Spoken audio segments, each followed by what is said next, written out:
Hello all welcome back to my YouTube channel life of dependent. నేను మీ ప్రతిశానపూడి. మీరు కనుక నా ఛానల్ ఫస్ట్ టైం విజిట్ చేసినట్టయితే మర్చిపోకుండా సబ్స్క్రైబ్ చేసుకోండి.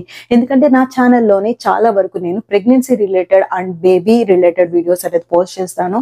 ఇది నా ఫస్ట్ టైం ఎక్స్పీరియన్స్ తోటి నేనేమైతే గో త్రూ అయ్యానో అండ్ నేనేమైతే నేర్చుకున్నానో దాని గురించి నేను వీడియోస్ రూపంలో చెప్తాను అనమాట. ఎందుకంటే చాలా వరకు ప్రెగ్నెన్సీ సిరీస్ చేసిన వాళ్ళు ఎవరు కూడా కొన్ని విషయాలు షేర్ అయితే చేయలేదు. అది డ్యూ టు పర్సనల్ రీజన్స్ వల్ల అయి ఉండొచ్చు. నేనైతే ఏ ఫిల్టరేషన్ లేకుండా నేనేం ఎక్స్పీరియన్స్ చేశాను అన్నది ఇన్ డీటెయిల్ గానే వీడియో చేయాలనుకున్నాను. So that first time pregnant womens ఎవరైతే ఉన్నారో వాళ్ళకి ఈ వీడియోస్ అనేవి చాలా హెల్ప్ఫుల్ అవుతాయి. సో మర్చిపోకుండా సబ్స్క్రైబ్ చేసుకోండి అండ్ పక్కనే ఉండే బెల్ నోటిఫికేషన్ ఏదైతే ఉండిందో అది ఆన్ చేయండి. సో దట్ నేను ఏ వీడియో పోస్ట్ చేసినా వెంటనే మీకు నోటిఫికేషన్ అనేది రీచ్ అవుతుంది. సో ఇంక డిలే చేయకుండా first let's get into the video.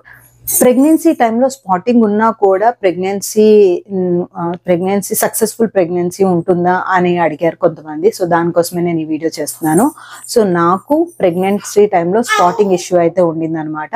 So like నా సైకిల్ ఎప్పుడు కూడా నా మెన్స్ట్రుయేషన్ సైకిల్ నాకు ఎప్పుడు స్టాప్ అవ్వలేదు. సో నాకు ఫస్ట్ టైం సైకిల్ స్టాప్ అవ్వలేదు కానీ స్పాటింగ్ కింద చూసాను నేను.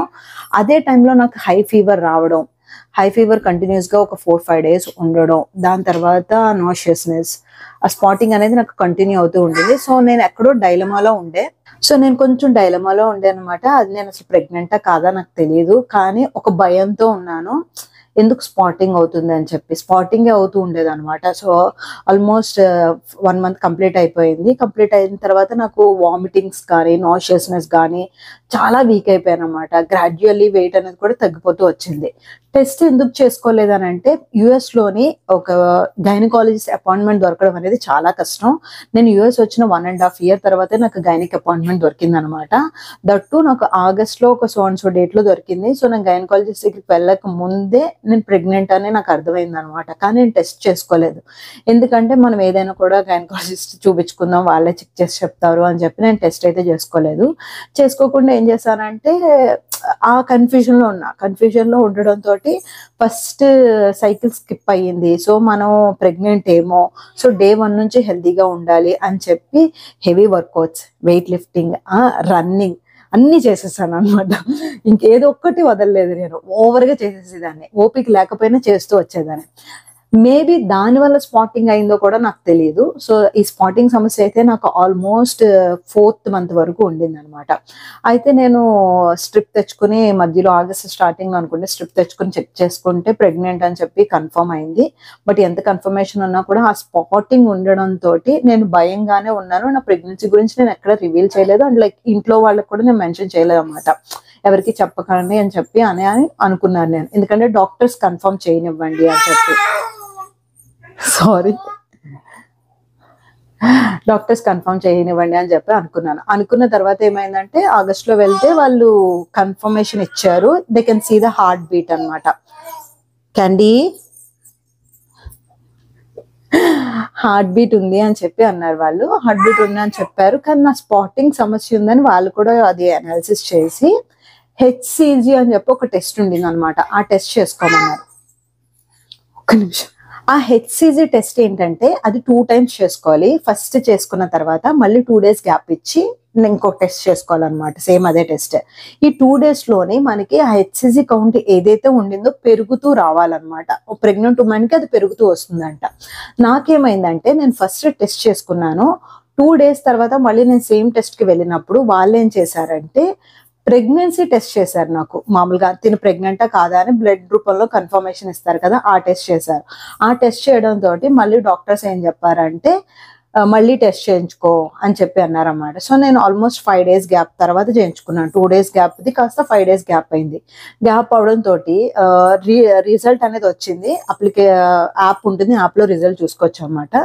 చూసుకునేటప్పుడు ఏమైందనంటే నేను చదివిన డిజిట్స్ ఏవైతే ఉన్నాయో లైక్ 6 digits ఉంటాయి కనుక నేను 5 digits కింద నోట్ చేసుకొని తగ్గిపోయింది. So I'm not a pregnant అని చెప్పి అనుకుని చాలా బాధపడిపోయాను నేను. లైక్ బయటకి ఎక్స్ప్రెస్ చేయలేకపోయాను, కానీ డాక్టర్ దగ్గరికి వెళ్ళి ఇదే చెప్తారని చెప్పేసి ఆల్మోస్ట్ 1 day నేను డల్గానే ఉన్నాను అనమాట. తరోలీ ఆ రిపోర్ట్నే చూస్తూ ఉండేదాన్ని, ఎందుకు ఇలా అయింది, మేబీ నేను వర్కౌట్ చేయడం వల్ల అయ్యిందేమో అనుకుని అలా అనుకుంటూనే ఉన్నాను. అనుకున్న తర్వాత ఒక రోజు నెక్స్ట్ డే ఏం చేశానంటే మళ్ళీ దాన్ని చూసినప్పుడు దెన్ ఐ రియలైజ్డ్ ఓకే నేను తప్పుగా చూసాను, ఇట్స్ నాట్ 5 digits 6 digits ఉన్నాయి అక్కడ అని చెప్పేసి నేను అనలైజ్ చేసుకుని ఓకే ఐమ్ ప్రెగ్నెంట్ అని చెప్పి హ్యాపీగా ఉండి తర్వాత డాక్టర్ దగ్గరికి వెళ్తే డాక్టర్స్ కూడా అదే కన్ఫర్మ్ చేశారు, ఏ ఇష్యూ లేదు, స్పాటింగ్ ఉంటుంది, హెవీ బ్లీడింగ్ అయితేనే లైక్ మల్టిపుల్ ప్యాడ్స్ మీరు మార్చుకునేటట్టు ఉంటే విత్ ఇన్ 1 hour లోపల అది ప్రాబ్లం అనమాట. అప్పుడు మీరు హాస్పిటల్కి కానీ ఎమర్జెన్సీ వార్డ్కి కానీ రండి అని చెప్పి మెన్షన్ చేశారు. ఎప్పుడు ఈ స్పాటింగ్ పోతుంది అని అంటే చాలా మంది 1 month లో పోతుంది, 2 months లో పోతుంది అన్నారు. నాకు ఆల్మోస్ట్ 4th month వరకు ఉండింది. 4th month తర్వాతనే నాకు స్పాటింగ్ అనేది ఆగింది అనమాట. స్పాటింగ్ ఆగడంతో తర్వాత స్పాటింగ్ ఉన్నా కూడా సక్సెస్ఫుల్ ప్రెగ్నెన్సీ అనేది అయితే నాకు ఉంది. సో ఎవరైతే ఈ స్పాటింగ్ సమస్యతో ప్రెగ్నెన్సీ నిలుస్తుందా లేదా అన్న డౌట్ ఎవరైతే ఉన్నారో వాళ్ళకి క్లారిఫై చేస్తున్నాను.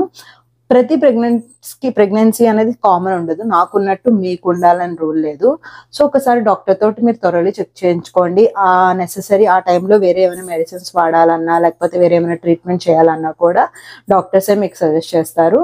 బట్ నేను ఈ వీడియో రూపంలో మీకు చెప్పాలేమనుకుంటున్నానంటే డోంట్ గెట్ డిప్రెస్డ్. ఆ టైంలోని మనం ఎంత హ్యాపీగా ఉంటే అంత హెల్తీగా ఉంటుంది బేబీ. నేను చాలా వరకు లో అయిపోయాను, ఎందుకంటే డ్యూ టు మల్టిపుల్ రీజన్స్. నేను కొన్ని విషయాలు ఇక్కడ నేను షేర్ చేసుకోలేను, వేరే వాళ్ళు మా రిలేటివ్స్లోనో అక్కడ ఇక్కడ నాకు ఇచ్చిన బ్యాడ్ ఇన్పుట్స్ వల్లనో దేని వల్లనో కానీ నేను ఆ టైంలోని నెగిటివిటీ ఎక్కువ ఉండింది నా మైండ్లోనే. లేదు ఇది కన్ఫర్మ్ కాదు అని అనుకుంటూనే ఉన్నాను. స్టిల్ నాకు డెలివరీ అయ్యేంత వరకు కూడా నేను అలా అనుకోవడం వల్లే నేను ఆల్మోస్ట్ నా 9th month 38th వీక్లోనే నా ప్రెగ్నెన్సీ నేను రివీల్ చేశాను. ఓపెన్గా చెప్పాలంటే అప్పటి వరకు నేను రివీల్ చేయలేదు. ఏ ఫోటోలో చూసినా కూడా ఇక్కడ హాఫ్ వరకే ఉంటుంది.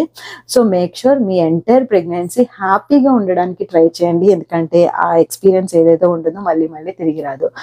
హోప్ వేరే టాపిక్ తోటి నెక్స్ట్ వీడియోలో నేను మిమ్మల్ని కంపల్సరీ మీట్ అవుతాను. మీకు కనుక ఈ వీడియో హెల్ప్ఫుల్గా ఉండింది అండ్ లైక్ నచ్చింది అనుకుంటే కనుక మర్చిపోకుండా లైక్ చేయండి, ఎందుకంటే మీరు ఇచ్చే లైక్స్ తోటి వీడియో అనేది ఎక్కువ మందికి షేర్ అవుతుంది. Thank you so much for watching this video. See you soon in my next video. Bye bye.